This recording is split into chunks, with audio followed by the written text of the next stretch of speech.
258 யூனிட்டுக்கு 200 unit free போச்சுன்னா மீதி 58 யூனிட்டுக்கு 273 ரூபா வந்திருக்குது.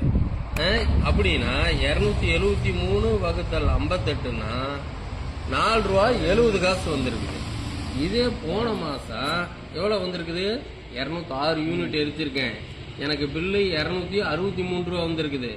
206ல மைனஸ் 100 போச்சுன்னா 106 யூனிட்டுக்கு எனக்கு பில் எவ்வளவு? 263 வகுத்தல் 106, 2 ரூபா 48 காசு.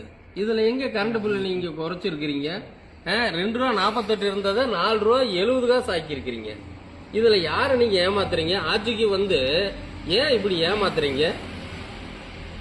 என்னையா அது குறைச்சிருக்குங்கிற பேர்ல ஏன் ஏமாத்துறீங்க? யூனிட் ஃப்ரீங்கிற பேர்ல கரண்ட் பில் ஏத்திருக்காங்க.